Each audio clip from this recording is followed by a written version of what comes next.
As we watch the machinations of...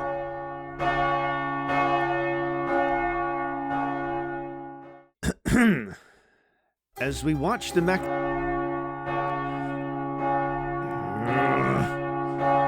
As we watch the... Hey! Quasimodo! Enough already! Sheesh. Okay, let's try this one more time. As we watch the machinations of gunpowder empires force their wills on the weak, more and more states seem to teeter in the balance. Do we expect to hear the final death knells of civs that have lasted centuries? Or can peace prevail in the end, despite the smoke that fills the air? This is the Civilization Battle Royale X, Season 5, Episode 20. For whom the bell tolls, it tolls for thee. Hey everyone, my name is Archimedes, noted Teotihuacan fanatic on the PR team, and longtime viewer of the CBR since way back in the Mark II era, with Canada and the Buccaneers. I've finally stepped up to the plate of narrating an episode, so bear with me as we go on a wild, verbose, and definitely unbiased ride of this next episode. Orange Chrissy has put together a wonderful ghost ball for one of the wackiest contenders we've seen in CBRX history. With one of the farthest second settlements I've ever seen, it's safe to say that Rapa Nui will go down in the annals of history for doing something. Additionally, this past week, we saw continued proof of just how much dog Cebu really has in them. Emerald Range has put together a little informational poster, showcasing how much more ahead Humabon is than the competition in this game. With 3 capitals to their name and plenty of targets still to choose from, Cebu could keep this streak going well into the next few episodes. Shout out to the Discord and the subreddit, though, for all of the great content being pumped out. Sonic Fan 0511's Greatest Extent maps and Koyot's Drink the Kool-Aid were close contenders for this week, as well as every other submission that keeps these weeks alive and thrumming. Maybe I should start making comics again. A continued shout-out to the Ko-Fi supporters who keep the CBRX running. I certainly see a lot of Pomo supporters in here, and yet there is not a single person who supports Teotihuacan. I'll personally only appreciate you a bit, and not the full amount. But everyone else thinks you're the bee's knees. I'm taking the opportunity to showcase the slide and write-up for Wasolo this week, much to the shock and awe of the rest of the power ranking team, who expected me to highlight Teotihuacan. I do this mainly to showcase that Nopecopter has written a grand eulogy of 2,568 words, an absolutely staggering amount. Figures, since Wasolo is the first of Nopecopter's civs to be eliminated from this game. As an aside, I want to shout out the absolutely amazing work that the power ranking team does. As a new member for Season 5, it's remarkable to see how much discussion goes into deciding which civs get ranked where, and how much combing through text, positioning, and other available data ends up happening. Each week, the team pumps out 61 thought-out slides and write-ups about the various positions of each competitor, and I urge you all as a reader to take a peek at the hard work everyone does. It's good stuff. Starting out the episode, we're getting a shot of the Vyatka-Kipchak-Ket border, a cold and forbidding split along the Ural Mountains, where one side is definitely more developed and defensive than the other. Though Vyatka and the Kipchaks are relatively neck and neck, Ket stands above and beyond with not 1, not 2, but 3 cities that are in the 80s when it comes to city defense. Shamanism has been spreading like wildfire, and that +1 city strength per city following the religion has absolutely been doing numbers, defining Ket as one of the hardest places to invade on the whole cylinder. Tucked away next to the Vyatka capital of Orlov is Louis Royale, famed Canadian politician and advocate of the Métis people. Louis was born originally in territory controlled by the Hudson's Bay Company, and fought against the company and the Canadian government during the Red River Resistance to establish the province of Manitoba. He fled the country for a while before returning to assist Métis leaders in Saskatchewan during the Northwest Rebellion, before being captured, convicted, and hanged at the age of 41. it's become apparent that Cebu's absolute dog-in-them aura is beginning to turn some heads, as the recent capture of Ternate's capital has gained them some enemies. Japan and Circassia, one of which is in no place to contribute, have decided to create a little coalition war against Cebu, perhaps out of fear or perhaps out of jealousy. With the bulk of Japan's navy floating right outside the former Ryukyu capital, things are looking perhaps a little dire for Cebu. Or they would be, if not for the fact that Japan is severely lacking in the naval technology department. Though Cebu originally swept through Ternate with caravels and pikemen, the keen-eyed reader will notice that Cebu is now actually sporting a few galleons, 28-strength melee ships that dwarf Japan's 18-strength carracks.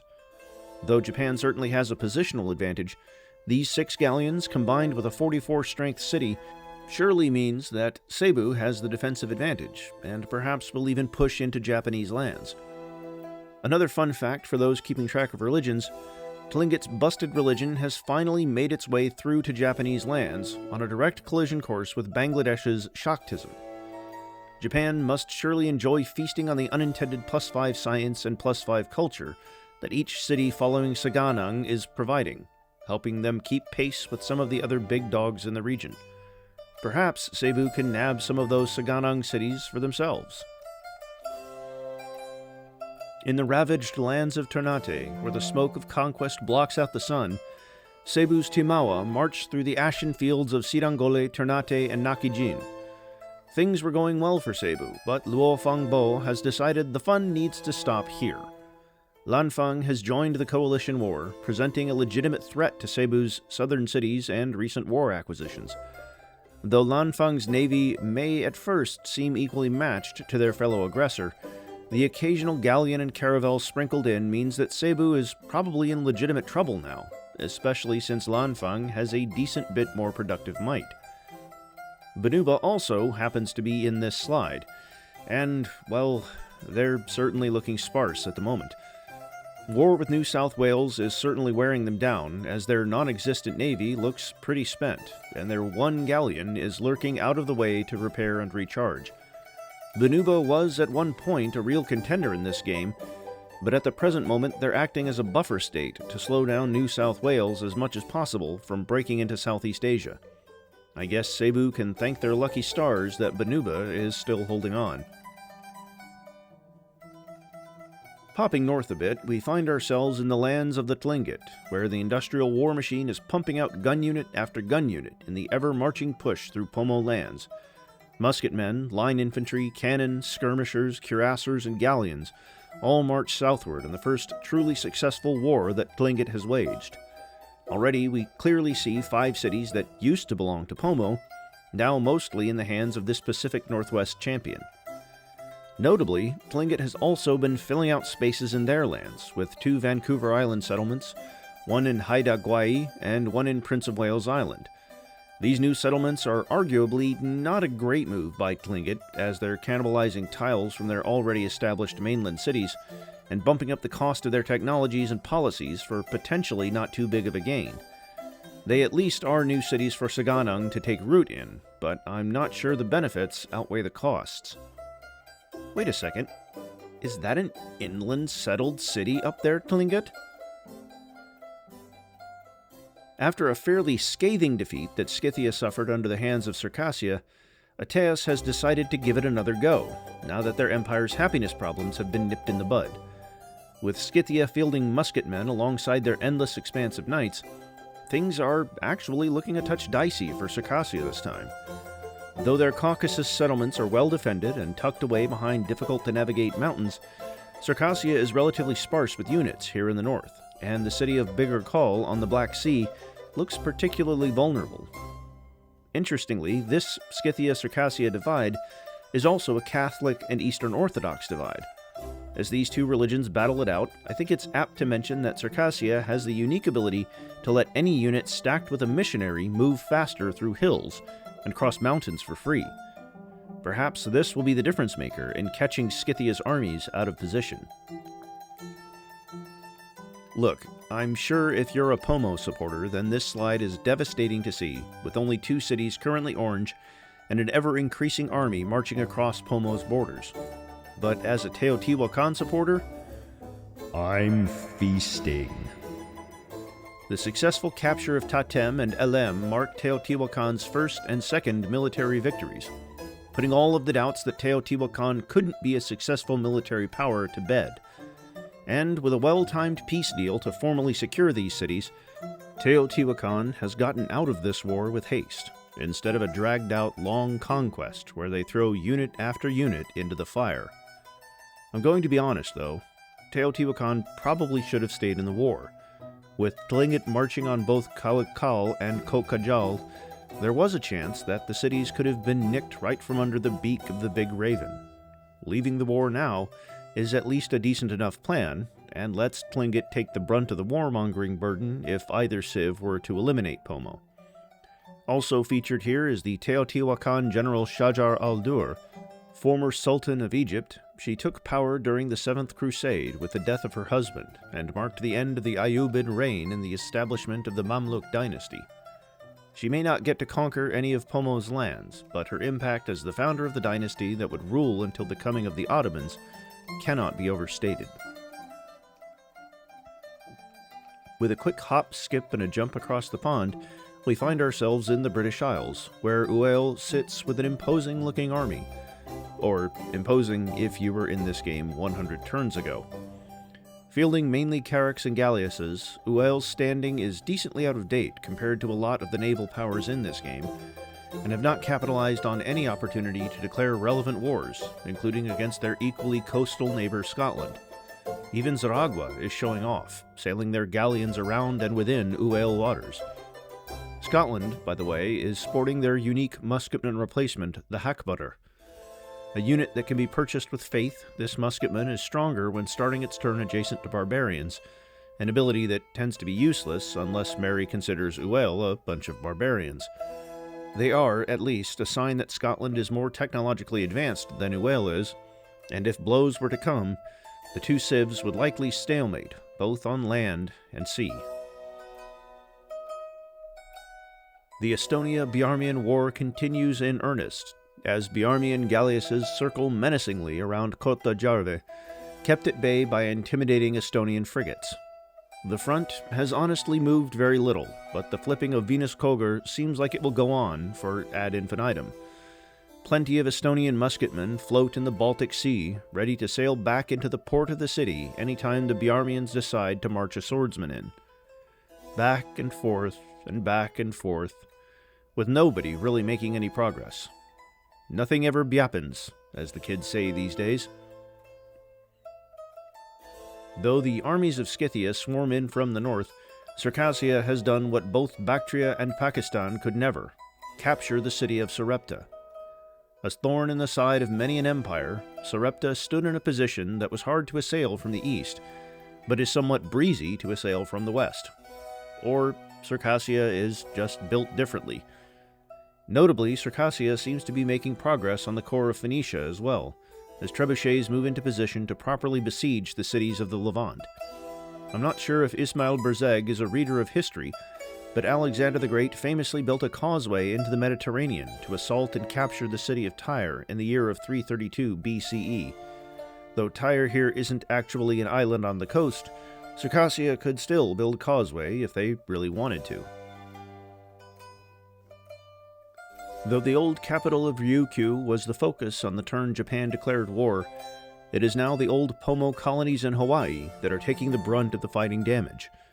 Cebu is in hot water as Japanese Carracks and musketmen besiege the city of Koi, battering down the walls despite the best efforts of galleons trying to beat back the invading forces. Cebu may have the upper hand in the long term with such advanced ships at the defense, but I'm guessing that Koi will be falling to Japanese hands any moment now, and surely Bantayan will be next on the chopping block.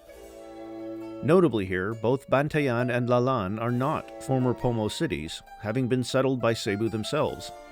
Color me surprised, as for the past 250 or so turns, Cebu has absolutely and unequivocally refused to build a single settler, instead choosing to conquer their way into new cities. I suppose the act of settling has brought down their X-Dog scores as they now fall to foreign musket fire. Swapping over to the other developing front, Scythia has smartly decided that knights belong in the water, and has embarked their eastern forces into the Caspian Sea. Perhaps they too should build a causeway to make the matter of besieging the city easier. These knights are doing little to nothing at the moment as they swarm into Circassian lands, but haven't actually dealt any damage to cities. A poor omen for their successes to come. Notably, backing up the rear are a few Scythian NRE, great profit replacements that negate the negative combat bonuses nearby units receive when attacking cities. They aren't actually on the front lines providing these benefits, though, instead deciding to hang back, heal units, and smoke that primo kush. Any holy sites built when expending the NRA reveal hemp underneath them, though from a glance at this slide, I think Ateus would rather keep his NRE than plant them. Ole Kirk Christiansen visits the front lines, looking for inspiration within the fields of war. This Danish carpenter initially built furniture before transitioning to children's toys. After the devastation of World War II, he moved to using plastic and eventually founded the world-renowned Lego company. Let me just say, I think that the Seychelles are probably one of the worst land military strategists in this game.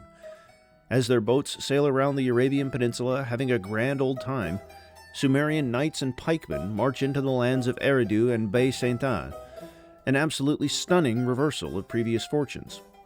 I swear I saw Seychelles pushing into Sumer with cannon and musketmen not an episode ago, and yet here we are. Pakistan exists too in this slide, with a thick carpet of carracks on the sea and crossbowmen on the land. Carracks are pretty out of date at this point, as even Sumer are sporting galleons and frigates in their waters, so I fear for Pakistan's chances if they ever decide to actually go to war with Seychelles or Mysore. Navally, they might end up getting swept up, and I'm sure a fleet of frigates could make short work of the 46-strength walls of Karachi in no time. That would be one of the bloodiest city flips we've seen in this game. After burning down the city of Darlangunaya and claiming the majority of the outback for themselves, New South Wales has decided to push along the eastern side of Australia for a change, sweeping in with their newly unlocked Lancer units. Boasting 25 combat strength and 4 movement, these Lancers might not do too much to the cities themselves, but are great at clearing out the knights, crossbowmen, and swordsmen that surround Banuba's cities. We do also see the newly minted line infantry and skirmishers milling about in the south. New South Wales has been researching good, solid military techs, and if my information is correct, are currently working on fortification, the technology that unlocks field cannon. Banuba may finally have their days numbered as field cannon pump out 48 ranged strength against cities, enough to devastate the defenses of any of the cities in this slide. Tang stands nearby with an explorer, watching the carnage that has been unfolding for countless years. Both Tang and Teotihuacan cruise their way through New South Wales lands, suggesting that both civs are pretty chummy with the thunder down under. Maybe that's where both have gotten extra happiness from, luxuries that New South Wales has been trading away. Tlingit continues their march through Pomo lands, putting both cities closer and closer to their demise. Potol has weathered the storm of reinforcements and looks solidly in Tlingit hands, while Katkam Kao to the north is burning to the ground, baskets and all. We may be looking at the final moments here for Pomo, as the only thing that might save them is a well-timed peace treaty. Ponca still stands strong in the Rockies, with their fortress city of Wainzude well defended both by the mountains and by their unique unit, the Washabe. Though their icon may look cavalry-like, as I initially thought, this crossbowman replacement starts with the cover promotion, and after engaging in combat 4 times, additionally gains +1 movement and weakens adjacent enemies.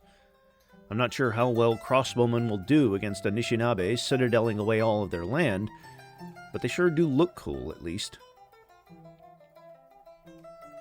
Though presumed dead and given a lengthy eulogy by the power ranking team, Wasulu still has some fight left in them, as Kankan stands at the red and a half-strength swordsman waves the flag of victory before charging into the city.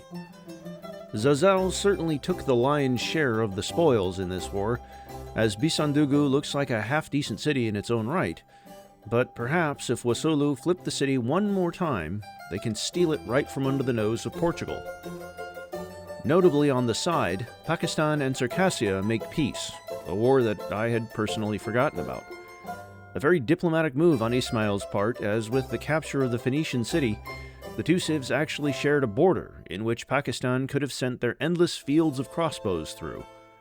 A shame on Pakistan's part, as they really should be using their army for something. As we take a look at Vince McMahon, American businessman and noted WWE promoter whose expressive performances have been turned into countless memes, we get an opportunity to see the core of the Cebu Empire, with Singapala at a remarkable 37 population. Things are generally peaceful around here, with military ships sailing in and out of barangays, a unique improvement that provides +1 food as well as +1 gold for every incoming international trade route. Notably, there are a few tiles a bit closer to the Ternate front that are smoking, perhaps from Cebu's unique ability to pillage their own tiles. Apparently the AI tends to do that when enemy units are nearby, which could explain why the Lanfang boats to the southwest here are so heavily damaged. Perhaps it's Vince himself, wandering around the countryside burning mines and trading posts down with stacks of dollar bills in hand. The Lanfang would rather tear their own ships apart themselves than face the might of an empire who would employ such a man. Well, I think Hawaii could certainly use a visit from Vince McMahon because the Japanese seem to be doing a decent bit of damage on the northern front. Koi has fallen to the surge of musketmen and the city has been put to the torch, while the city of Bantayan seems soon to follow. Cebu's galleons seem ill-equipped to hold back the tide of Japanese units pouring in from the north, as we're looking likely to see both cities at least flip back and forth a bit.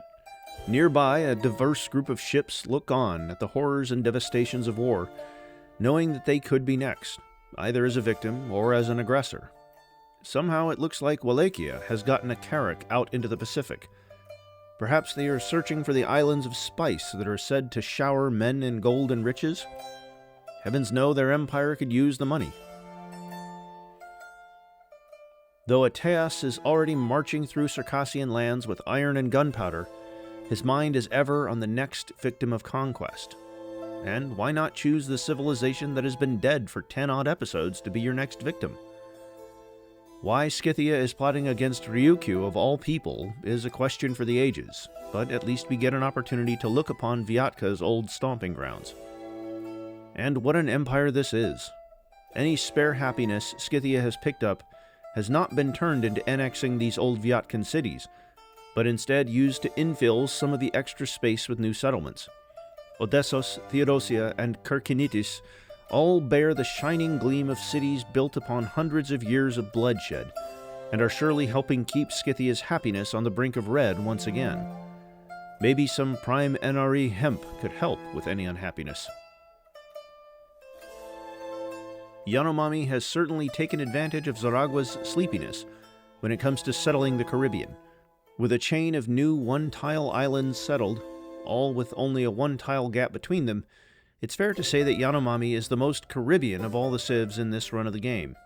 Those galleons and frigates served them well in defending their homeland, and we may soon see them turning the tides and capturing Guava or Yaguana once the peace treaty is over.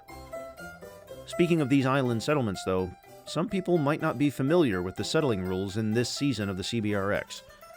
As in a normal game, settlements usually need 3 tiles in between each city to be legally settled, with 1 less required for cities on different land masses. In the CBRX5, a new mod was introduced to let cities on the coast be settled only 2 tiles apart from each other, to help civs with coastal empires compete with the big landlocked ones. Once the game hit turn 200, however, the difference was turned off for stability reasons, and the base settling distance for all cities became 2 tiles, with 1 less required for those island cities. Ergo, 5 cities in this screenshot, all within 1 tile of another city. Now this is a little odd. The World Council is gathered to vote on the state of things within the cylinder. At the forefront of this discussion is the declaration that everyone deserves to follow a world religion, namely Methodism. With so many religions in this game, We're likely not going to see Anishinabe's proposal go through here, though what a turn of events it would be if it was able to pass. With North America hosting so many religions this season, I'm sure Pontiac is looking for any edge in the religion department. Joke's on him, though, as if he just let Tlingit Saganang into his lands, he too could be getting +5 science and +5 culture in every city. I will say, it is nice to see a collection of all the different leaders' screens in this game. With the majority of the game spent looking at cities and units and the lands they occupy, it's always a treat to look at the faces of the people that actually represent all of the civilizations in this game. And it's a chance to look at the art that all of the mod makers have put their blood, sweat, and tears into bringing these cultures to fruition on the grand scale. Cebu continues to push through Ternate despite being harassed on two sides by arguably more powerful civs. They have put the island of Galela to the torch, leaving Ternate with one last city to their name. New Guinea seems to be their final stand, as galleasses circle the water like sharks stalking a lost and lonely seal. And you better believe Cebu smells blood. Lanfang really only seems nominally invested in the war, as they've only sent a few ships into Cebu waters to deal a bit of damage here and there. With enough drive, I could see Lanfang sweeping through and capturing all of those old Ternate cities for themselves, but I suppose the threat of Vince McMahon is enough to keep their ships at bay. It would be nice if they were able to grab the former Ryukyu city of Nakijin this war, if nothing but to consolidate their hold of the island, but the city seems more than well defended at the moment. Also, have you noticed that Banuba has 6 great generals here? Phoenicia looks just about as safe as an egg that's been wedged into the mouth of a vice, as both Hyksos and Circassia squeeze and squeeze their Mediterranean cities between the jaws of sea and land. Though the Carracks and Galleasses might not be doing too much, Circassia's trebuchets seem at least partially in position, and are throwing rocks and stones into the causeway that Ismail has potentially read so much about. Though Phoenicia and Hyksos are in the throes of battle, there is at least one thing they can agree on. Screw Yunnan, whoever that is. Yunnan seems to have been the newest addition to the list of civs that everyone hates for diplomatic reasons, as every single one of the war declarations are from nations that have no contested borders with Yunnan. It wake me up when one of those notifications is Tang, Lanfang, or Pegu. As William Randolph Hearst settles into the plantations of the Potiguara, surely to report on the war status with the Guaycuru, we can see that the bloodshed of Katu isn't enough for Felipe. The Potiguara have joined the long list of declaring war on Yunnan, one of the 8 total civs that are essentially irrelevant to actually contesting any change in borders. William Randolph Hearst was an American newspaper publisher famous for his yellow journalism, a push to print sensationalist stories with stark, grabbing headlines in an attempt to sell more papers. He's recently published a new story titled, "Silly Potiguara Attacks Enemies with Composite Bowmen," since the siege of Katu is primarily being conducted by them. For a civ that has already picked up exploration, acoustics, and even machinery, it's baffling that Felipe has not bothered to upgrade his military in the slightest. It's equally baffling that Guaycuru and Zavante haven't crushed Potiguara in this game yet.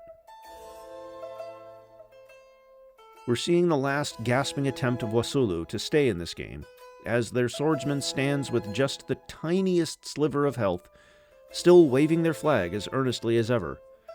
With 2 fresh Portuguese knights bearing down, and plenty of navy to reinforce, I think it's fair to say that there is no chance Wasulu can get back into this game.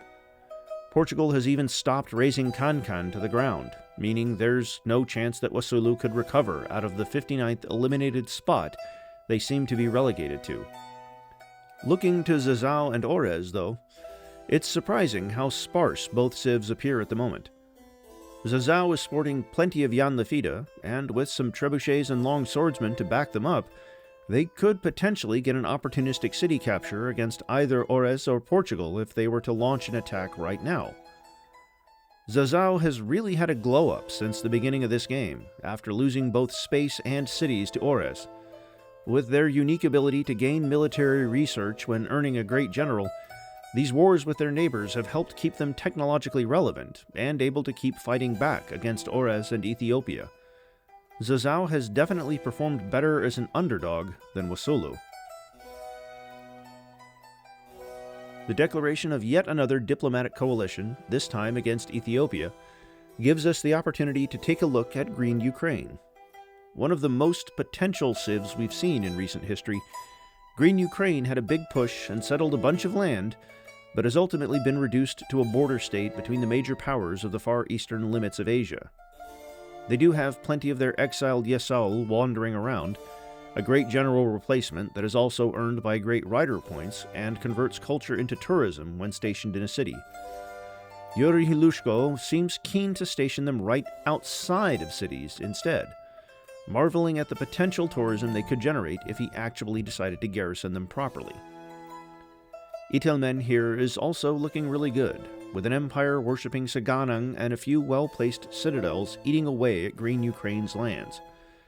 Notably, though the Itelmen have been resistant to settling their own river cities, Hiroshima and Nikolaevsk-Ussuriski are both situated on a river. Perhaps the only way the Itelmen will take advantage of their UA and UB is through the conquest of Asia. As Set decrees, enough blood has been spilled upon the soil of the Levant. Set demands their followers, loyal and devoted Hyksos, to cease their aggression and make peace with the Phoenicians. And once again, Hyksos falls into a deep slumber. With no material gains against either Ethiopia or Phoenicia, it's fair to say that they are one of the sleepiest and least effective civs in the game right now. They at least have a near monopoly on the religious beliefs in Africa and the surrounding regions, but otherwise are set to stay comfortably along the Nile, it seems. Circassia, however, continues their war against Phoenicia, damaging the cities of Sidon, Akko, and Tyre. Crossbowmen and trebuchets continue to bombard the walls, though without Hyksos naval support, the attacks may end up being a bit more drawn out than before. Circassia and Hyksos are still at war, mind you, so we could see a city flip from purple to green to black in short order. Perhaps Ismail should consider building a defensive causeway. Scotland has decided to join the war coalition against Ethiopia, alongside Pakistan, who joined in the last slide. This perhaps is a show of force, a declaration to their neighbors that they are more than willing to war if the reasons are just and the spoils are rich. And with a carpet of carracks, galleasses, and hackbutters, their army certainly looks visually intimidating. With nearly a quarter of the cylinder well into the Enlightenment era when it comes to navies, though, all of the civs in this screenshot look quite out of date. For being the eminent naval empires in the North Atlantic, both Scotland and the Kalmar Union have units that are eras behind. The moment someone can grab galleons and frigates, the whole dynamic of the region could break wide open, whether that's the already dominant Scotland or one of the civs on the periphery. You have got to be kidding me. Wallachia, after fighting their forgotten war against the Hanseatic League for who knows how long, has pulled a similar move during their war with France and capitulated their city to end the conflict. And just like what happened last time, the Hanseatic League has set Buzău ablaze, intent on burning it to the ground. Wallachia seems very much out of position here, with only a single tile line connecting Turnu to the core of their empire. Scythia, the Papal States, and the Hanseatic League press in on all sides, leaving Vlad's chances in this game ever diminishing. Their geographical positioning and their unique temple replacement will at least make another attack difficult, giving negative 10% combat strength to enemy units within 2 tiles of a Wallachian city. One good thing to come from the burning of Buzău, however, is the potential for France or the Papal States to infill the area with cities. Due to the 2-tile distance settling rules in play right now, the wide swath of borders could probably fit 4 new cities if the AI collaborated and settled minimum distances from each other. As if they'd ever collaborate. As Pomo continues to fight for their life against the onslaught of skirmishers and cannon, let's take a moment to appreciate the raw production output that Tlingit has. Episode by episode, Tlingit has managed to top the charts to an insane degree, often having 100 or 200 more production than the second-place competitor. The hilly and forested terrain of the Pacific Northwest have certainly been treating them well, in addition to the +1 production they've been getting from sea resources and atolls due to their religious beliefs. The Tlingit are also one of the only civs in this game to have researched flintlock, a key tech in their overwhelming military might. In addition to unlocking line infantry and skirmishers, they also have access to the gunsmith, a building that provides an extra plus 25% production towards producing gunpowder units. Such raw productive output to the military cause is a horrifying thought to anyone supporting any other North American civ in this game, Homo especially. As we see a swath of war declarations happen against Banuba, it's notable to see that all of the aggressors are followers of Pachaism. Caral, seemingly driven by hate for Ungarangarni, has decided to consolidate Polynesia under the one true faith, and has roped in all of the other believers to support their cause. This is, of course, a direct result of the Holy War mod added into the CBRX-5, making all nearby civilizations following each respective religion join into war when one religious founder declares war on another. It seems there aren't enough followers of Ungarangarni besides Banuba to make this conflict even on both sides, but I fear most of Caral's allies are on the ineffective eastern side of North America. Important to note here, although Caral is the aggressor in this war, Hanga, Pico, and Potau are both cut off from the core of their empire by New South Wales and Tang's borders. Caral at least has a sizable fleet of frigates and galleons, but there is a chance that Banuba could threaten either of those cities. Maybe a holy war wasn't the best idea after all. With the results of the World Congress officially posted, we can see that Anishinaabe never had a chance of getting Methodism voted in as the world religion. Though plenty of their own cities have been converted, 13 alone in this one slide, it seems that religions like Pesajet and Shaktism have just a little bit more reach. Anishinaabe as a civ, however, looks really decent. They might not quite have the productive capabilities of their coastally inclined western neighbor, but with plenty of cities and a fully carpeted Great Lakes, they could be a force to be reckoned with. It is perhaps a bit concerning to see just how flat their empire is, and how easy it might be to march a force full of gunpowder units across those great plains of the Midwest. As opposed to the results of the world religion vote, the embargo against Kara Kitai has passed with flying colors. It seems Ket has enough sway in people's opinions, or Kara has built up enough malice, that people have decided sending trade routes into Central Asia is a no-good, very bad idea. I guess someone must have discovered that vast seaworthy trade networks are actually a solid idea. Kara Kitai looks quite intimidating with their vast armies of Ordo cavalrymen, but time and opportunities are slowly slipping away. Though the Ordo cavalrymen can easily get up to cuirassier strength by moving 10 tiles, or even up to cavalry strength with enough distance, their neighbors are starting to field their own stronger and more advanced units as the world marches into the gunpowder era. Now that Roran has picked up cuirassiers for themselves, the only viable target for Kara Kitai may be the Kipchaks to their west. A haggard messenger from the Far East staggers into Amina's palace and presents a tightly rolled scroll to the queen. She unfurls the scroll and reads the message aloud to her court. Everyone hates Ethiopia. She knew that, of course. Zazao and Ethiopia have been in and out of war for years. Fatika was even wrongfully claimed by Zara Yaqob 70 turns ago. So, partly for diplomatic favor and partly because her armies have nothing better to do, Zazao once again declares war on Ethiopia.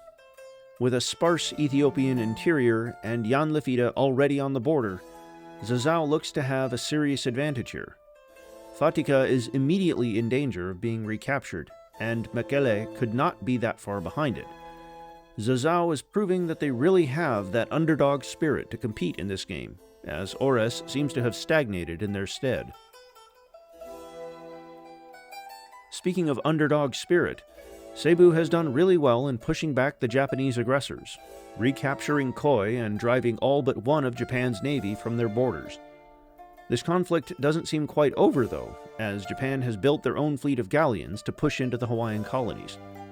Sporting an impressive 28 combat strength, galleons aided by galleasses could reasonably threaten every one of Cebu's cities on screen, depending on if Humabon can manage his defenses well or not. Out in the middle of the deep Pacific Ocean, Tlingit missionaries brave the rough and lonely waters to spread Saganang across the world. Their missionaries seem to have safe harbor in Japanese lands, as a galleon sails just north of Nagoya, watching over the progress of the war. It seems Hideyoshi knows the influence of these foreign preachers is beneficial to his empire, and welcomes them into the warfront with open arms. Tlingit just wants to erase every mention of Pomo from the map, whether it be the teachings of Bole Maru or the cities that founded it. Japan is also testing their newly built fleet of galleons on the former capital of Ryukyu as the ships attempt to push through the blockade. A single Timawa stands fortified on the front, ready to pillage the plantation at its feet to damage the oncoming fleet. With Shuri a fair distance from the rest of Cebu's empire, there is definitely a chance that it falls into Hideyoshi's hands. Tang sits nearby, their powerful oceanic fleet waiting in small pockets of water carved from the vast seas that Japan controls. Their frigates outclass anything the Japanese Navy has seen, and privateers now circle the waters as well, waiting for their moment to streak in and raid the coasts. Tang perhaps isn't in the greatest position to declare war, with a currently negative happiness score, but their naval strength is certainly enough to stop any opportunistic attacks. Once more, New South Wales and Banuba declare peace, with little to actually show for all of their fighting. Other than smoky skies and slightly damaged walls, both civs leave this conflict thinking, yeah, that certainly showed them. New South Wales, however, is definitely in a better position to rebuild after the conflict. Though they don't have quite the productive might behind them that the Tlingit do, their advanced military suggests they have access to their own gunsmiths. The keen-eyed reader will also notice a field gun stationed in the city of Hobart, the next step in siege warfare that boasts a terrifying 48 combat strength against cities. Not a single one of Banuba's cities could bear bombardment from such a weapon for very long, and John MacArthur has all of 10 turns to pump out as many field guns as he can muster before the peace treaty expires. Not much progress has occurred between Caral and Banuba. Some light skirmishes have resulted in bruised decking and bent masts, but Caral has yet to commit the brunt of their forces to the attack. Once they do, though, New South Wales will get the chance to see what real naval warfare actually looks like. The Seychelles war front has stagnated a bit, as Sumer has halted their units in the sandy deserts just outside of Baie Saint-Anne. Tori Motodara, a samurai and daimyo of the Sengoku period, leads the composite bowmen and pikemen in an outdated and outclassed offensive. Mototara served Tokugawa Ieyasu in our own world's history, and eventually died at the siege of Fushimi, where his defending garrison was greatly outnumbered and outclassed by the attacking armies of Ishida Mitsunari. At least he's on the offensive this time. While distracted on land, Seychelles has also lost their gains on the sea, as Phoenicia has managed to capture Manhiat back and push their navy to the Gulf of Aden. With only caravels against the opposing galleons, Hiram has managed quite the impressive feat, though I fear this victory won't last long. After years of intensely worded letters sent back and forth between the two leaders, Spearthrower Owl and Apoena have decided that writing kind letters to each other would be a nice change of pace, and to make peace. Luckily for Zavante, they didn't decide to give away a city during the peace negotiations, as they did with Caral years ago. Surprisingly, Zavante and Potiguara are not currently at war, despite the many Potiguaran units within the borders of Etenhiritpa. The two powers, after years of being at each other's throats, have decided to allow for open borders, so their death metal and shrimp can flow freely between the two cultures. This open borders policy is certainly helpful for Potiguara as they assault the city of Katu, though they still are merely fielding composite bowmen instead of anything actually effective. Not even the city is damaged. After years of bombardment, guided by Horatio Nelson himself, Circassia has managed to push through and capture the city of Akko.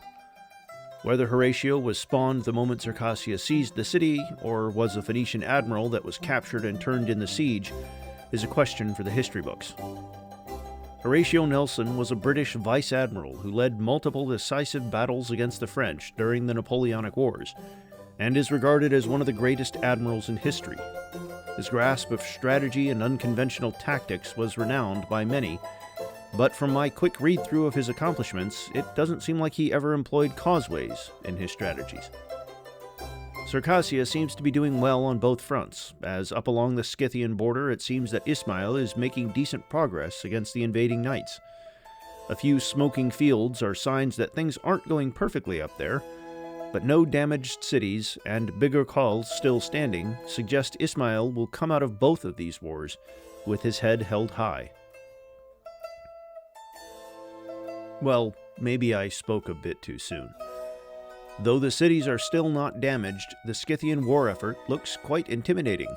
Carlos III of Spain leads a large contingent of musketmen and knights into the lands of Bigorkal.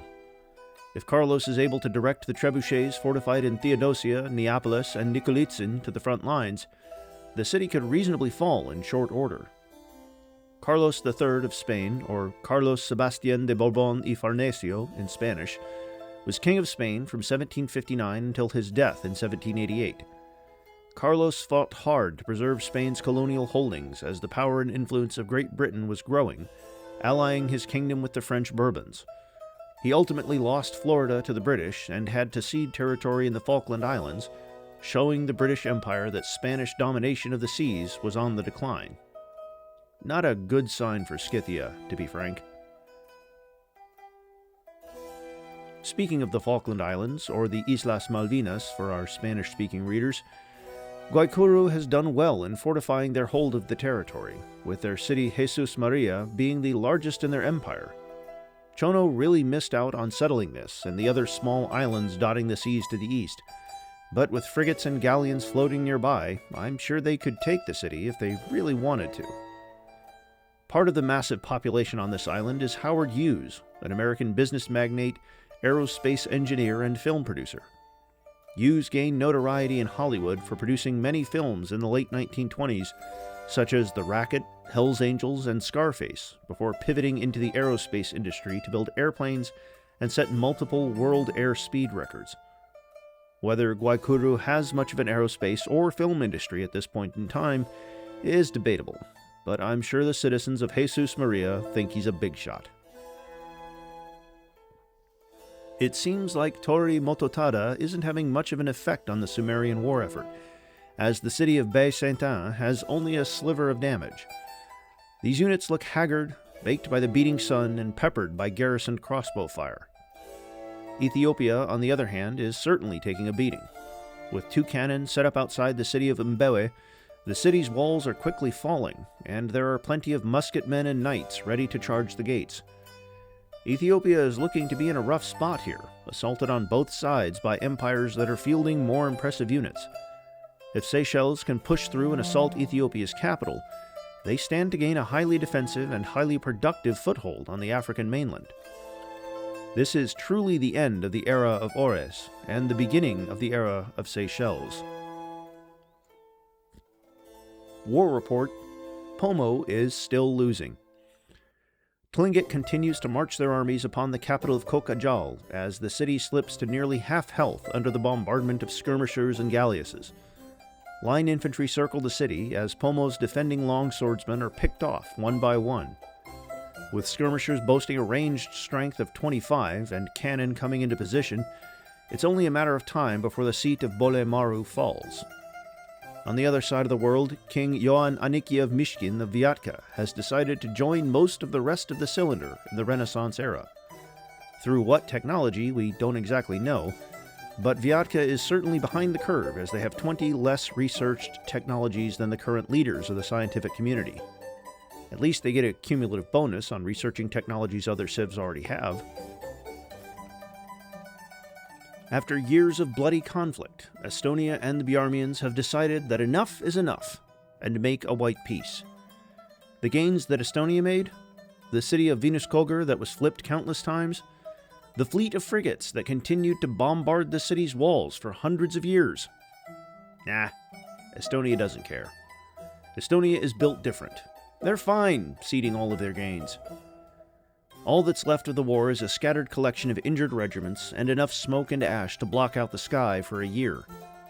The rivers surrounding Venuskogr will run red with the blood of Bjarmian citizens for years, and both Lennart Meri and Harekar will hold their grudges for 100 more years to come.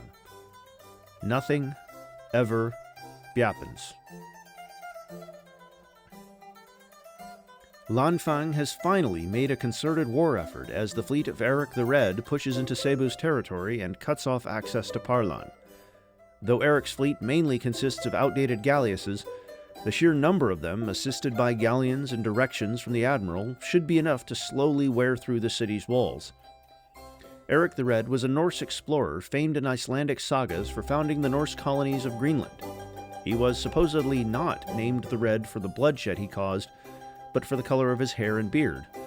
Born originally in Norway, his family was exiled to Iceland for his father's acts of manslaughter, where he grew up and was eventually exiled for his own acts of manslaughter. Cebu here looks quite capable for a civ that's fighting 3 wars at once. Their carpet of galleasses and timawa look at least visually intimidating, and with some swift moves, their navy could sweep in and capture Eric the Red for themselves. Maybe Humavan will exile him to Australia next. As we visit the Rio de la Plata region, we once again see the stalemate of the Guaycuru-Potiguara War, as Felipe continues to throw away units in a pointless conflict that's going nowhere. John Landis stands nearby, film camera in hand, recording the carnage and laughing to himself at how pointless this all seems, as a long swordsman is bombarded by arrows from Sombrero Negro. John Landis, American filmmaker and actor, is famous for his wide array of comedy films. With hits like Animal House, The Blues Brothers, The Three Amigos, and Coming to America, he is well known for his impact on American cinema during the 80s and 90s. He even filmed the music videos for Michael Jackson's Thriller and Black or White. To the south of Guaycuru, Chono has taken advantage of a citadel placement to sneak the city of Leocaes along the fertile river's edge. The city now stands in the way of the road connecting Cachoeira and San Martin del Tabacal to the capital, presumably as a roadside toll for any trade to and from the surrounding areas. I bet John Landis is filming that too, laughing at the ridiculousness of it all. This war seems to be handmade to cause Orange Chrissy, the author of the Pomo mod, as much pain and anguish as humanly possible. As the 2 remaining cities continue their long, drawn-out sieges, Tlingit continues to salt the earth, collapse the mines, and crush the hopes and dreams of the remaining military that Essie is using to valiantly fight on. I'd say that it's nearly impossible for Pomo to hold out anymore. Both Kokajal and Kawekal are deep in the red, with line infantry right next to each city, ready to march through the gates. The site where Katka Mkao stood to the north stands as a grim reminder of what Tlingit intends to do to these 2 cities when they're able to capture them. And the only units available to attempt a recapture are 2 long swordsmen that are already at half health. Someone prepare the eulogy, because it looks like we're on the brink of an elimination. In the midst of this devastation, the world has marched their way into the Enlightenment era, as firearms and free thinking become well accepted by at least half of the contenders in this game. The Enlightenment era mod has plenty of interesting buildings, units, and effects, and I'm personally always peeking at the guide displayed on the official mod page to see just what sort of benefits are being unlocked as this game progresses. My 2 personal favorites are probably the Academy and the Salon, 2 buildings unlocked at Humanism that grant plus 25% science and plus 25% culture respectively. Each city in an empire may only have an Academy or a Salon, so which one the AI chooses to build is of important strategic note. Queen Amina of the Zazao has certainly made an impact in this war so far, as her forces rush to reclaim Fatika just off of the shores of Lake Chad. Long swordsmen battle their way through Ethiopian forces with a fervor, reaching close to both Mekele and Gondar. And with plenty of reinforcements moving their way through Zazao's core, Amina seems primed to enact her hatred for Ethiopia in a splendor of steel and blood. Luba, just to the south, looks somewhat sparse and undefended, as the city of Kitabi only has 2 units within their borders. A trade route to Ethiopia suggests the two civilizations are on good terms, so the coming of Zazao into the region could spell doom for the city. Kitabi's east is much flatter than its west, and much more susceptible to units flooding in across the meandering Chari River. Luba might want to jump into Ethiopia's aid before the city is completely surrounded by Zazao's lands. It seems I am tortured to write about 2 wars again and again in this episode: Pomo versus Tlingit and Potiguara versus Guaycuru. The former, at least, is a little bit more interesting, as there is measurable progress being made, but the latter seems to have the same state of affairs every time I'm forced to write a slide about it. Potiguara once again hasn't upgraded their composite bowmen, and once again hasn't done any measurable damage to the city of Katu. I snooze. Off in Zavante lands, Tina Turner makes her way over to Mission El Toba, presumably to star in John Landis's newest hit comedy. Dubbed the Queen of Rock and Roll, Tina has put out countless classic R&B and soul hits, such as What's Love Got to Do With It and The Best. She's also starred in a collection of movies, including Mad Max Beyond Thunderdome. Way off in the distance, New South Wales has built the Smithsonian Institute. I hope we get to see where it was constructed. We get a brief reminder that Corral is conducting a holy war against Banuba, as their galleon slams into the city of Galamunda. A fleet of fishers to the west and a fleet of frigates to the east display the dichotomy of Corral's naval power, one of which is presumably on their way to reinforce the lone galleon. I'm going to take this opportunity to selfishly talk about Teotihuacan, who have set up quite the Polynesian Empire. With 4 cities to their name, the waters here are rich with fish and support a growing population of people, all devout followers of Tlateo Matilitzli instead of the more common Pachaism or Ngarangarni. Teotihuacan has notably settled so many cities that they've used up all of the names on their civilization's list. Sipar and Umma are both Sumerian city names, with Kuja also potentially being on that list. Okaseta, on the other hand, is likely to be from the Herero city names list, being a city in modern-day Namibia. I guess Spear Thrower Owl's empire has expanded beyond his wildest dreams. Horrible news for Cebu here, as the city of Koi has been razed to the ground. Continued fighting on what might be the Hawaiian island of Oahu has left the buildings in ruin, the crops in ashes, and the people slain. The brutality of this conquest goes to show just how bloodthirsty Hideyoshi is, and how far he's willing to go to stop the biggest dog in the CBRX's history from achieving greatness. Missionaries of Saganang are horrified by the bloodshed, keeping well away from the violence that has just occurred. They certainly wanted Pomo to no longer have any influence on the islands, but just to get rid of the influences of Bolemaru, leave the city raising for the mainland. We get a shot of the remnants of Ternate's empire, notably sparse from Cebu's fleets. Eric the Red in the north continues fighting valiantly in the siege of Parlan, and Lanfang begins to bring their galleasses to bear on the city of Sidangoli, helping the lack of defenses means an easy city capture is to come. Lanfang also prepares to besiege the city of Nakijin, with a cannon moving into position to bombard the walls. The city has been a thorn in the side of Luo Fangbo for too long, after Ryukyu dared to settle it so close to the seat of his power. With no sight of Vince McMahon, maybe this is his chance to finally take the city for himself. Only a burned plantation and a lone fishing boat remain of the former Ternate city of Galela, burned to the ground, as Cebu attempts to manage their happiness. One city remains of this Indonesian empire, as Soasio holds the remnants of Babulo's court. Cebu's navy in the area seems sparse, so Ternate may live another episode, but they were certainly on the knife's edge before the coalition started. It turns out Mysore and New South Wales have been at war since 2 episodes ago, and that war is finally beginning to bear some fruit. Galleons sail across the frigid waters to the Antarctic ice sheets, where Telecheri and Madikeri are nestled. Though the New South Wales fleet looks imposing and even has some gunpowder units to provide additional firepower, I'm not sure if such a melee-focused fleet can make progress against cities defended by cannon. To the north, a massive contingent of galleons makes their way along the top of the screen. Also backed by cannon fire, there's a good chance those ships are making their way to the core of Mysore's empire, which is generally well defended, but does hold a few vulnerable coastal cities. There's a chance we might see more than these Antarctic cities fall in this episode. Still no sign of the Smithsonian Institute, by the way. I guess the wonder might not be that good. Hope of Pomo surviving this war grows smaller and smaller, as the city of Kawekal is captured with no way to flip back in sight. The city has not been put to the torch, fortunately, but remains as an encircling tool to keep continuous pressure on Pomo's capital. The two longswordsmen stand fortified and ready in the face of continued onslaught, as line infantry and skirmishers continue to circle the city. A lone Za stands next to one of them, watching the devastation unfold.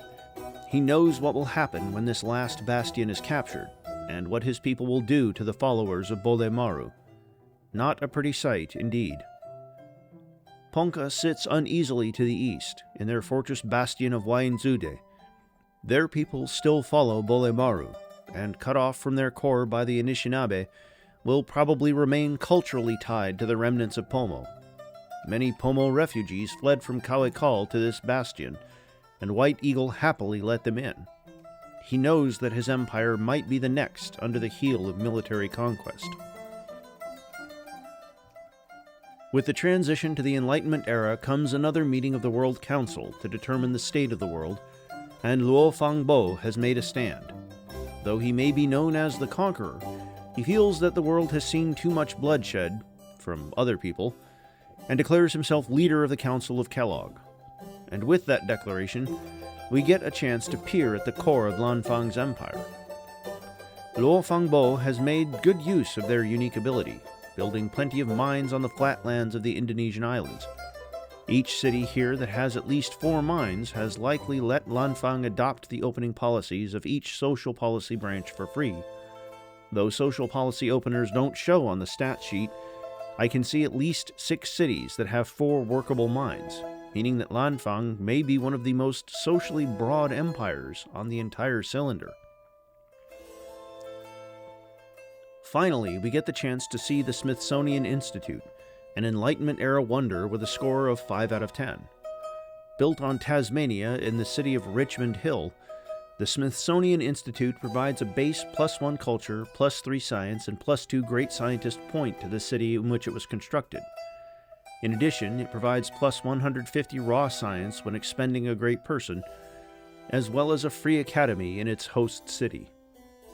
The wonder seems quite decent for New South Wales here, as they are definitely high in scientific potential, but haven't quite caught up with Tlingit or Tang. Those additional bursts of science, as well as the +25% science that the Academy provides, could help New South Wales nudge their way into the position of leading academic figure on the cylinder. All from an island with only 2 mines, a lumber mill, and some sheep in the way of productive capabilities. Old Shiheis continues his march onto Ponca lands, with his Iayatsin musketmen leading the charge across the 2-tile gap in between Karankawa and Anishinaabe lands. The choke point of units favors Ponca in this conflict, with plenty of Washabe holding the line in the face of this invasion. It's likely that these crossbowmen replacements have been able to engage in combat 4 times, unlocking their additional movement and weakening any of Susquehannoc's units that dare to get close. Anishinaabe to the north is worryingly sparse in this neck of the woods, with most of Ponca's former lands looking ill-defended.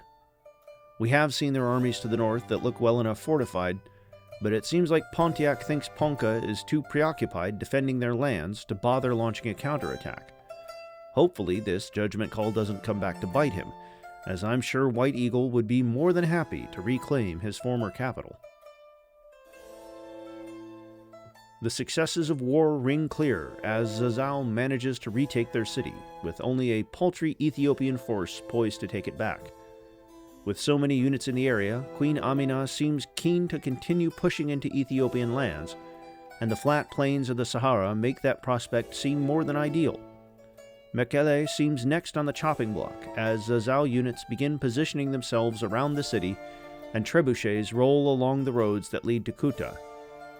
Ores stands idly by, watching the movement of troops with a scattered array of musketmen. Long ago, Dihya surged through Zazao lands, leading Zenata riders to capture the city of Turunku. Now it is Zazao that is fighting wars of conquest, and such capable militaries at such close of a distance is a concerning prospect. Maybe I should do something about this, Dihya thinks. Though the countryside of Parlan is ravaged and worn, Lanfang is not content with the amount of bloodshed they've caused. Enraged at the lack of progress, they decide to send their military forces into battle, not in the throes of Parlan, but instead into the forces of Geju. Attacking Yunnan at this time is certainly a questionable choice. Though Lanfang does have muskets they can bring to bear, Yunnan has a much more comprehensive army, with longswordsmen already prepared at the border. Capturing the city of Geju would at least allow Lanfang to make an attempt on Dagon and the illustrious Gate of the Golden Sun, but with such a lacking land army, I think the execution of such an attack might have been misguided. Yunnan, who like Potawara are still sporting composite bowmen, do have one thing up their sleeve: a capital boasting an astronomical 88 defensive strength. That capital may not be relevant to this conflict, and also may not be the largest due to Ket and their religious beliefs, but is at least a scary thing to think about. Circassia continues their assault on Phoenicia, with Akko securely within their grasp. To assist on the continued assault of Tyre and the surrounding countryside, Ismail has decided to recruit Shaka as a general of great renown. Shaka was a king of the Zulu kingdom from 1816 to 1828, famed for being arguably the most recognizable Zulu figure in history. Shaka revolutionized Zulu warfare by introducing the Ikulwa as a shorter replacement to the long throwing spear used in Zulu combat, and pioneered using the bullhorn formation, consisting of the chest, the horns, and the loins, as a three-part organization. Shaka leads the Zulu in Civilization 1 to 6, meaning you've likely already heard of him if you're at all familiar with the franchise. Whether Shaka is familiar with causeways is a different story. Circassia has failed to take advantage of any defensive causeways in their continued attack on Phoenicia, and through some shrewd diplomacy, the Hyksos fleet has gained open borders, allowing their galleasses and crossbowmen to assist in defending Tyre from their attackers. What was once enemies have become friends, as both Hiram and Apophis are committed to stopping all of this causeway nonsense from ever materializing. Hideyoshi continues his attack on the former capital of Shuri as more units move into position. Devastatingly, a lone musketman stands on the plantation tile outside of the city, meaning that the fortified Timawa has either perished or fled. The smoking remains indicate that the Timawa at least managed to pillage its own improvement to damage the incoming fleet, in an act of pure heroism that encapsulates how Cebu has played this game so far. As the city of Shuri is slowly besieged, we get a glimpse of the monster that lurks in the shadows. Tang is big, strong, and has plenty of coastal cities to pump out ships of their own. The last time I checked, Tang was working on researching manufacturing, an Enlightenment-era technology that both reveals coal and enables the construction of the cloth mill, a building that boosts production in the city by 10%. This increase could help them match the productive might of Tlingit, and could certainly dwarf either Japan or Cebu in raw naval output. Meanwhile, New South Wales decides they hate Pegu, for reasons, I suppose. And just like that, the city of Kokajal falls. The seat of Essie Parish, Pomo fought valiantly against constant wars, but finally fell to the might of the Gunpowder Empire. And just to rub salt in the wound, the Tlingit have settled a new city to commemorate the moment, with Kudeis Dze founded on the ashes of Katka Mkao. All is not lost, however, as just like the Wasolo, Pomo has a melee unit next to the city, still waving the flag of defiance against such tyranny. Kokajal has but a sliver of health remaining, so that Pomo longswordsman could still make a valiant push to retake the capital and potentially peace out just in time to save Pomo from the depths of elimination. With a Bole Maru missionary watching in earnest, the spirits of the four directions may yet be with Essie in this episode. To march from the east perhaps is the new beginning for Pomo, the birth of a new era of Pomo defiance against these invaders, and for a chance to still remain in this game. I wonder how Wasolo is doing, actually. We haven't seen them in quite a while. Seychelles has done well in this war against Ethiopia, pushing hard against Mbewe and capturing the city before piecing out to end the conflict. Their cannon were instrumental in tearing down the city walls, and now Seychelles has a solid route in the future towards the core of Ethiopia's empire. I almost wonder if they stopped just a bit too soon, though. With a collection of musketmen and cannons still at the front lines, the city of Roja could have been the final push before the war was declared over. Roja, of course, is the city that contains the statue of Zeus, one of the best wonders by rating in the CBRX. Though the city itself has a high defensive strength, and the city of Debre Berhan standing on the flank, the risks might just have been worth it for such a tantalizing prize. In the Gulf of Aden, the Seychelles Admiral Gaius Duilius leads the push back into the Red Sea to reclaim Manhiat after Phoenicia reclaimed it for themselves. Gaius Duilius was a Roman general who fought in the First Punic War, securing Rome's first ever naval victory against Carthage. Foregoing traditional naval combat, Gaius used boarding parties to transform the naval battlefield into one that more matched traditional Roman land combat techniques. Perhaps he'll board his way into the city. We once again get to see the absolute mess that is the North Sea, with Royale, Scotland, the Kalmar Union, and the Hanseatic League, all vying for some form of supremacy over the region. None of the civs have yet to field advanced naval units, except for Royale, whose galleon replacements, the Longa Fada, is still noticeably absent from the region. Scotland seems to have employed Colman Tihany in consolidating and improving their core cities. Originally a Hungarian physicist, electrical engineer, and inventor, Kalman is famous for his development of the cathode ray tube, to be used in CRT TVs, as well as the first infrared video cameras and the first panel plasma display. His patent for radioscope is recorded in the UNESCO's Memory of the World International Register. Atea's siege of Bigar Kol seems to be going just about as well as Ismail's siege of Kampalung, as not a single bit of damage has been dealt to the city. Circassian galleasses circle in the Black Sea, taking potshots at any Scythian unit that dares to step within one tile of the city. Meanwhile, David Crosby tours the core of Scythia's empire, presumably playing some folk rock hits to the crowds of Neapolis. David Crosby was an American singer, songwriter, and guitarist that started his career as a member of the Byrds, before transitioning into the Crosby, Stills, Nash & Young group. There he met Graham Nash, who David Crosby would work with for 50 years as an occasional solo artist and an occasional duo. David Crosby was a pioneer of folk rock in the 60s and onwards, and an outspoken advocate for American counterculture. Let's take a moment to bask in the greatness of Herero's empire, and look at the remnants of Moravi's. Herero has done an impeccable job of relegating Moravi to the eastern coast, pressing inward with cities and citadels until nearly no land remains. Moravi, to be fair, has hung on tremendously against this pressure and the pressure from Luba in the north, still alive and kicking despite being kicked themselves time and time again. Richard Whittington has made a home for himself just outside the city of Sena. A British merchant by trade and politician by appointment, Richard was the Lord Mayor of London in 1397, appointed initially by the king but later elected by the populace. He made his fortune importing silks and velvets, as well as potentially exporting famed English woolen cloth to mainland Europe. I've been told that King Crimson, famed British prog rock band, have been touring around the northern cities of the Kipchaks. Founded in 1968, King Crimson had a storied career all the way up until 2021, when the band ceased touring and making new music. Robert Fripp, one of the founders and the guitarist for the group, is the only member to have consistently been with the band its entire history, despite plenty of other members coming and going throughout the years. This shot of King Crimson is a good chance to look at the core of the Kipchaks and how scary their neighbor is looking.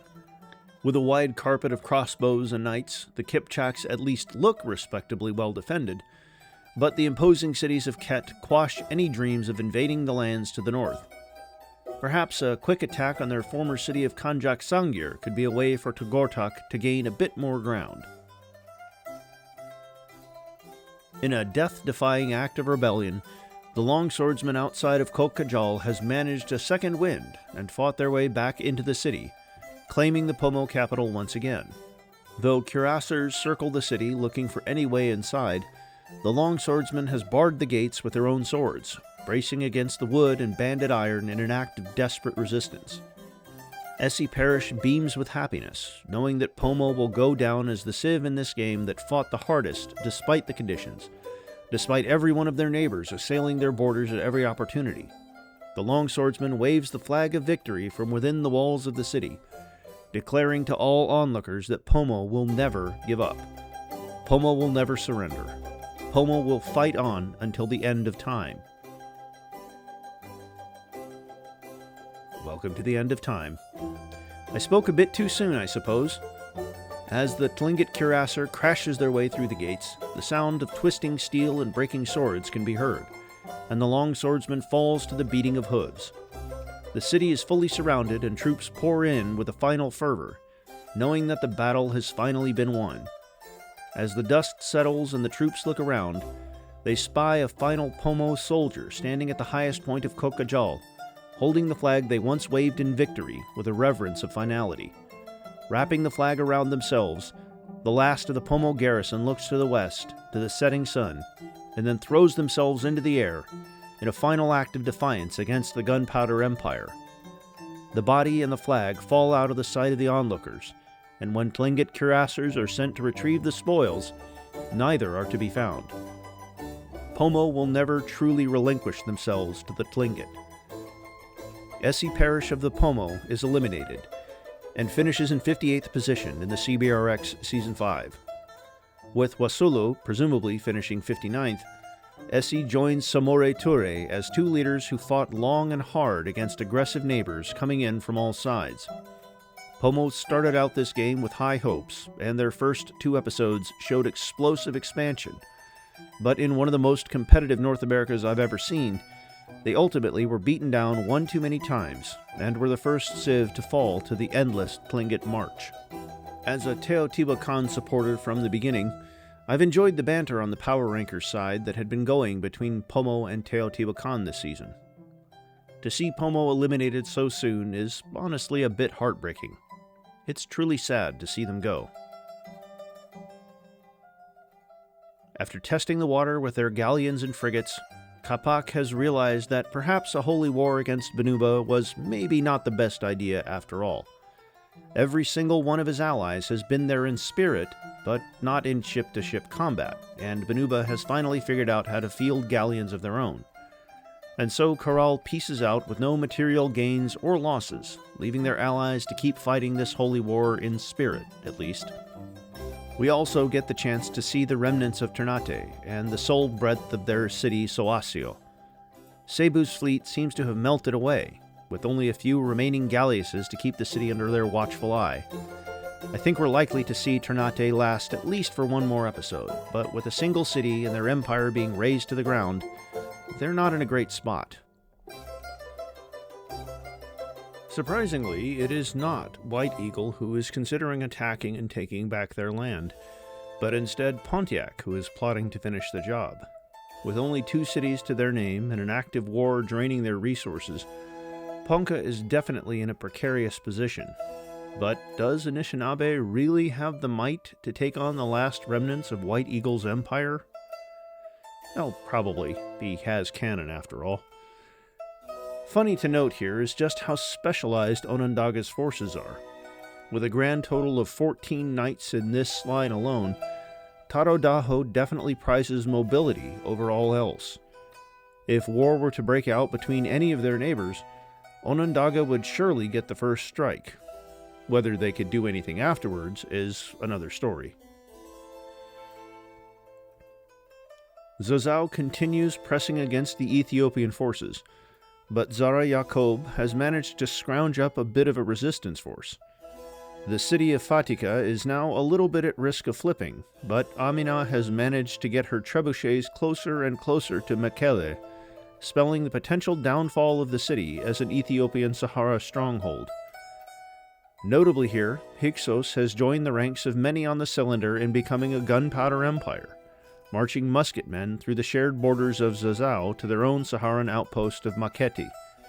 Militarily on par with Orez now, Hyksos likely wants to protect the abundant salt beds of the city, a vital resource in preserving their plentiful food stores. I'm sure those salt beds are from all the Hyksos supporters who wanted them to do literally anything past turn 20 in this game.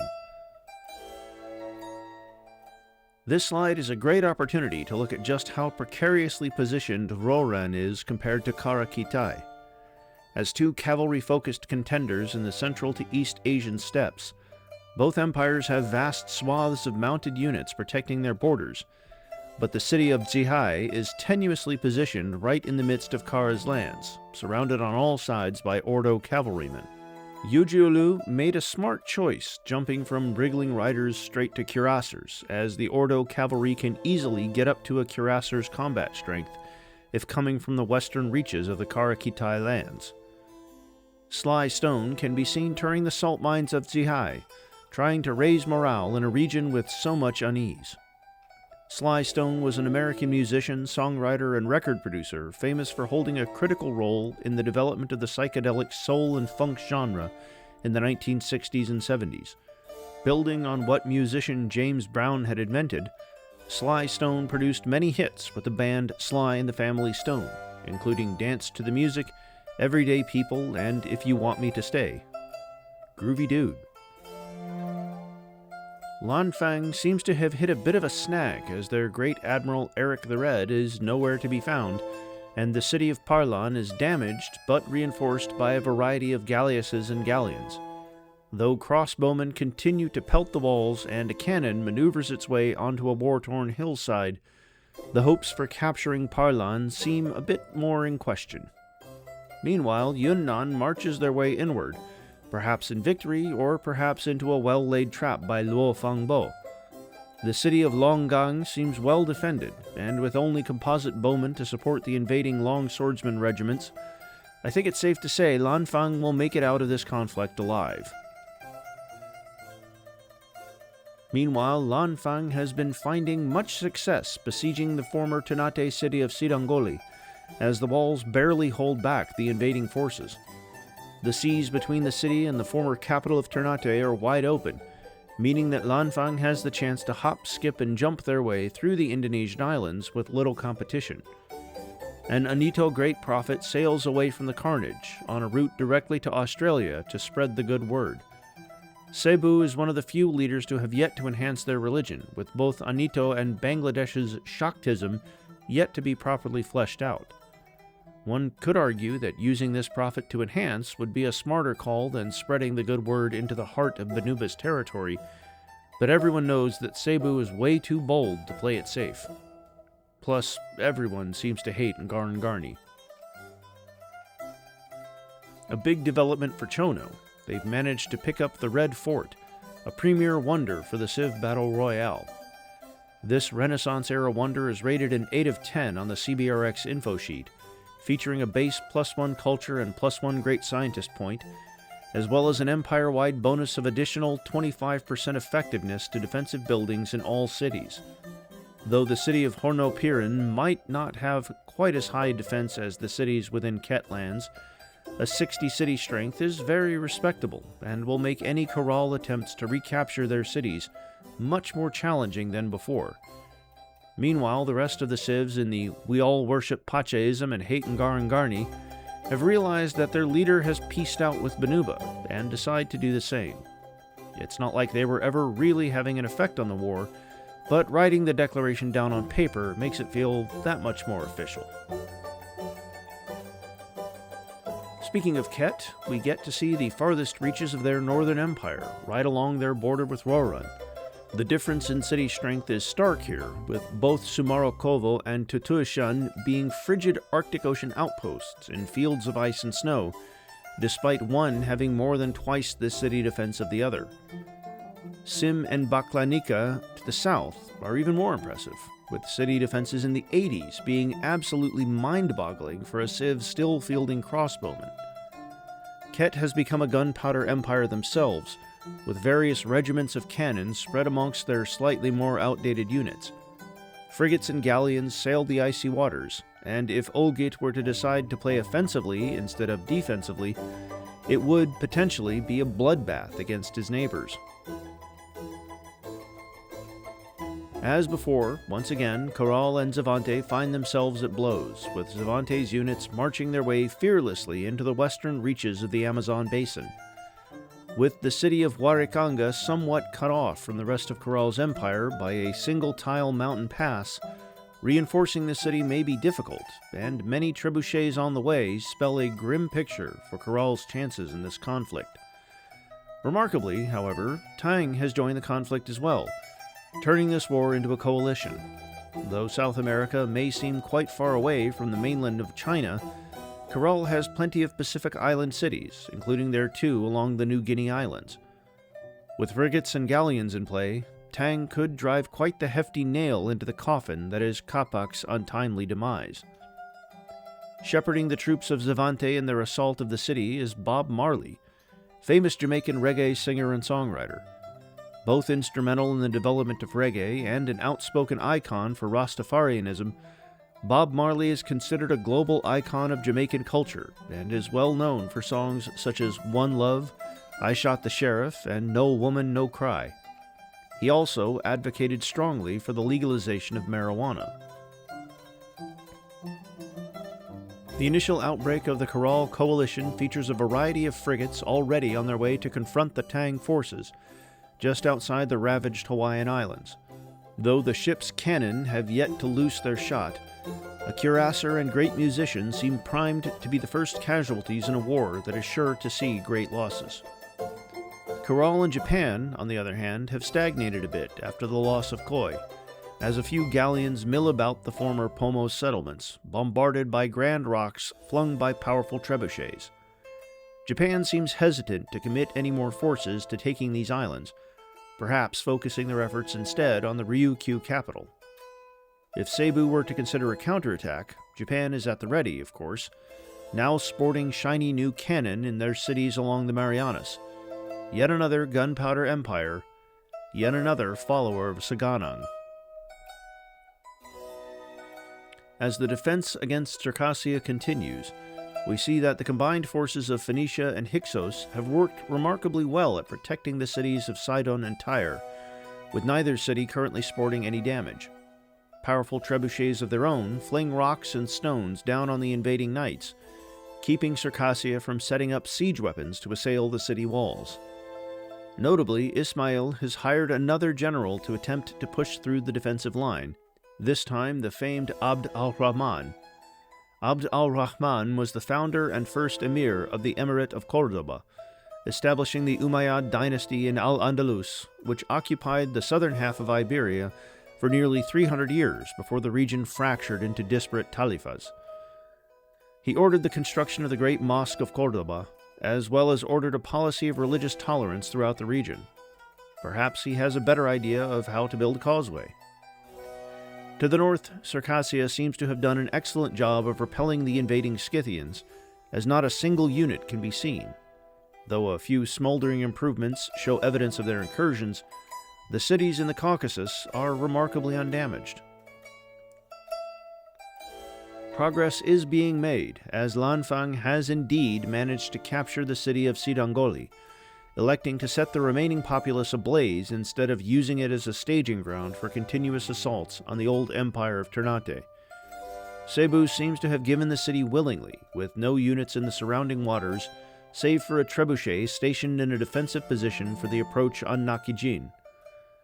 Parlan continues to be in a state of uncertainty, as Lanfang has managed to push further into the Cebu fleet. a lone cannon has positioned itself within range of the city, ready to begin bombardment at a moment's notice. With a ranged strength of 40 against cities, I fear the walls will stand little time against such an onslaught, and we may see another city set to the torch soon enough. Not much progress has been made against Shuri, however, as Japan continues to concentrate their forces and Cebu continues to defend in earnest. The addition of galleons to the Japanese fleet certainly must be making this job easier, but with only galleasses to provide ranged assistance, the going is slow and the gains are small. Perhaps Hideyoshi could buy some frigates off of Tang for a pretty penny. To the north, Green Ukraine sails the Sea of Japan with shiny new galleasses of their own. Relegated to a small sliver in between giants, Green Ukraine really doesn't have much hope left in this game, unlike their predecessors from X4, the Goguryeo. Perhaps now is the time for Yuri Hlushko to strike, however, while Japan is distracted on the other end of their empire. The Indian subcontinent is a sight to behold, with 3 grand empires spread like the stripes within a tub of Neapolitan ice cream.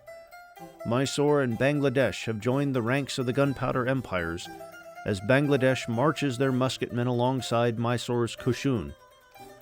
Both empires have been licking their wounds since the conflict in the Bay of Bengal, in an arms race to see who can gain the first technological advantage. Pakistan, however, makes up for in population what they lack in sophisticated arms. Though the population of their capital Karachi is a staggering 41, their inland city of Lyallpur has reached an even greater magnitude of 43, most likely driven by their unique ability to take citizens from nearby cities that are converted to neighboring religions. Seychelles is here too, employing the services of Murat Reis in defending from a solitary Sumer frigate. Murat Reis was an Ottoman privateer and admiral from the 16th century, and the most famous of the Barbary corsairs. He sailed the seas of the Red and the Mediterranean, harassing French, Portuguese, and Venetian ships that traded rich goods from the Far East. A big suite of peace treaties along the side of the screen show that everyone has collectively decided that Phoenicia has taken enough beating for now. Remarkably, included alongside relevant combatant Circassia is Ores, someone I had no idea was actively at war with Phoenicia. Peeking at the stat sheet, they apparently have been at war since last episode, presumably through the city they gained through a peace treaty. New South Wales has made progress against Mysore, surrounding and capturing the city of Darwad on the Cocos Islands. That island is controlled by Australia in real life, so it makes sense that John MacArthur has fought hard to claim it for himself. It's basically his birthright, he tells himself. The Indian subcontinent is within eyesight of Darwad, and more of New South Wales' armada continues to amass en route to a potential invasion. Sri Lanka and Sripada would make an excellent prize in the long run, and would provide a staging ground for New South Wales to properly break into the mainland of Eurasia. Here we see the results of the peace between Phoenicia and their neighbors, the city of Akko officially ceded to Circassia.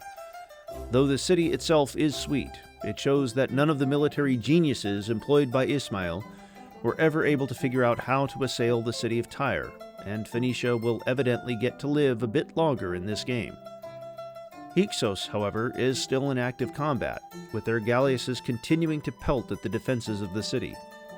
A single carrack stands a mere 5 tiles away from the greatly weakened city, and in 2 turns could swoop in and steal the settlement for themselves. Perhaps this is the time to quickly whip up that causeway I've mentioned about 100 times. We also get to spy at the Ores Navy, hale and hearty after essentially no conflict against Phoenicia.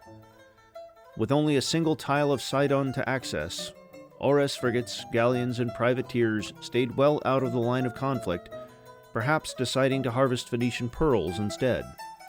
To the victor go the spoils, I suppose. Luba continues their long and extended assault on Mantimba, with Lake Malawi positioned annoyingly in the way. The armies of Luba seem generally better equipped than Moravi, with crossbowmen and pikes in active conflict with swordsmen. Moravi's navy looks decidedly out of date compared to the galleons and galleasses fielded by the Seychelles.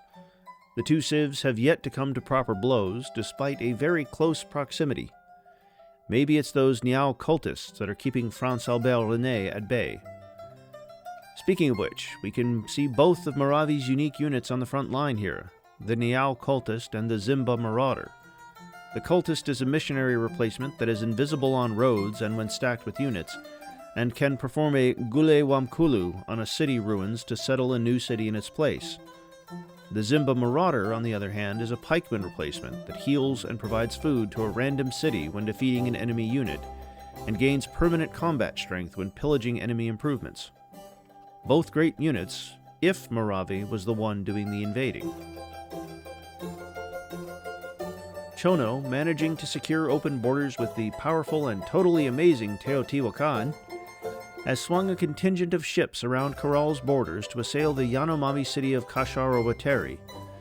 The thunder of cannon roar as these three ships, reinforced a bit back by another frigate and a privateer, make a noticeable dent in the city's defenses.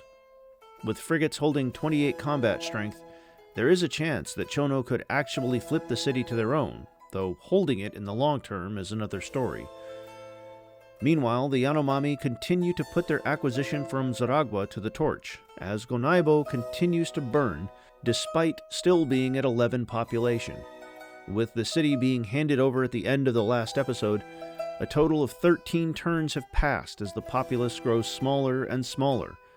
This might be one of the deadliest city razings this season has seen so far.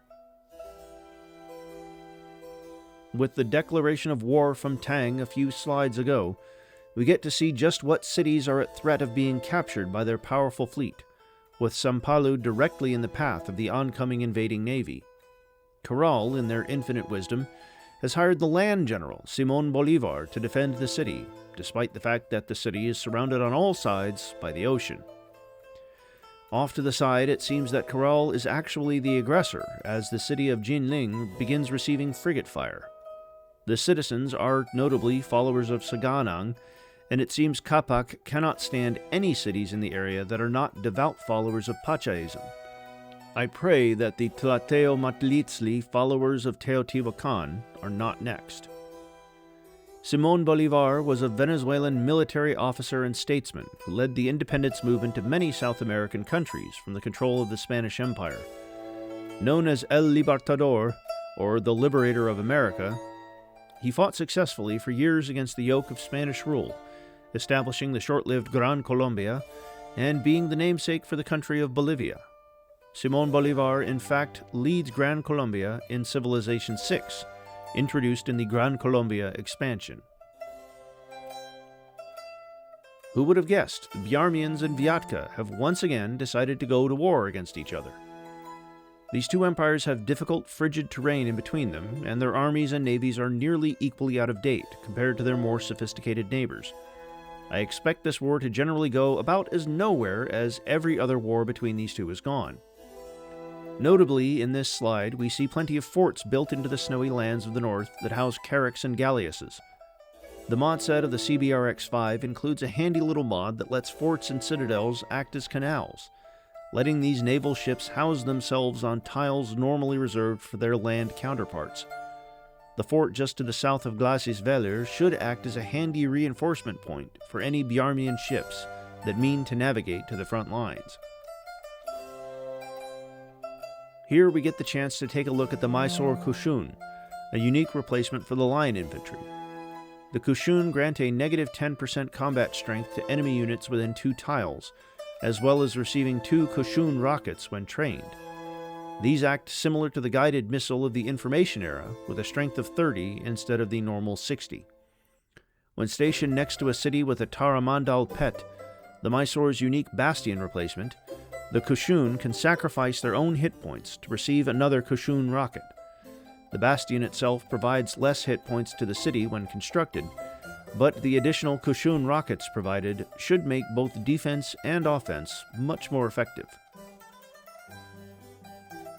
Corral continues to harass Tang, turning their attention away from Jinling and instead to Shangluo, an island full of devoted Tlateo followers. It seems that Tang has been able to repel the invaders with ease, as the cities have barely a scratch of damage between the two of them. Meanwhile, Tang continues the approach on the city of Sapalu, primarily with cannon and great musicians. Perhaps hiring Simón Bolívar was a smart idea after all, as the general has experience defending against imperial cannon fire, and has prepared the defenses by placing a fissure defiantly on the only island within bombardment range of the city. Japan and Cebu continue to scuffle about the islands of Hawaii, as two galleons desperately try to avoid arrow fire from a galleass. I predict both will soon meet a watery grave. Not only has New South Wales managed to conquer Mysore in the north, but they have also managed it in the south as well. The city of Tellicherry is set ablaze, perhaps as a warning to Madikeri that not a single Mysore soul is allowed within sight of the Grand Australian Empire. At least they will be the Grand Australian Empire when they manage to defeat Banuba in 500 or more years. Plenty of field guns and line infantry sail the reckless waters of the Indian Ocean, waiting for the fleets of John MacArthur to finish clearing Antarctica of any traces of Mysore. These troops could be used to great effect against Banuba, who still only has crossbowmen and long swordsmen, but the Great Wall has perplexed New South Wales for thousands of years. It is only a few more technologies until artillery. Perhaps John can give it another go then. Peering briefly at the minimap, it seems the declaration of peace between the Yanomami and Chono is evenly decided, as the previously besieged city of Kasharawateri is still in Davi's hands. When exactly this war was declared, I have no idea, and I think the fact that there was any form of conflict was a surprise even to the Chono. We do get an opportunity to look at the holdings of Chono, as well as New South Wales, Kerala, Banuba, and Teotihuacan. One of the worst parts about Rapa Nui failing to settle any of these islands was leaving the region ununified and messy, as the borders of countless empires twist and knot around each other like one large ball of snakes. I'm sure every one of these civs wishes that Polynesia was united under their own colors and their own banner, but none quite yet have the upper hand to act on it. Circassia and Hyksos also finally declare peace, as well with the appearance of no exchange cities. This happened last slide, of course, but don't believe for a second I missed the notification until now. And to cap off our episode, it seems that the powers that be have decided to spite me, ending the episode with a picture of absolute dread. Law Speaker Sheiks of the Tlingit, after finishing their terrifyingly efficient dismantling of the Pomo, has decided that Spear Thrower Owl is the ideal next target. Their former allies in this war of elimination, the Tlingit looked to the lands of Teotihuacan, with their crossbowmen firmly behind in the arms race of the gunpowder era. They ready their guns, plotting, and biding their time. And with that, we've reached the end of the narration. Thank you to Koyat for roping me into my first attempt, and to the wider Civ Battle Royale community for countless years of entertainment and engagement. I hope you all enjoyed listening to this exciting episode, despite how much I've written. And apologies to Doc Ito for the amount of city names that you'll have to read when you create the audio narration. It's all good. This is Archimedes, signing off.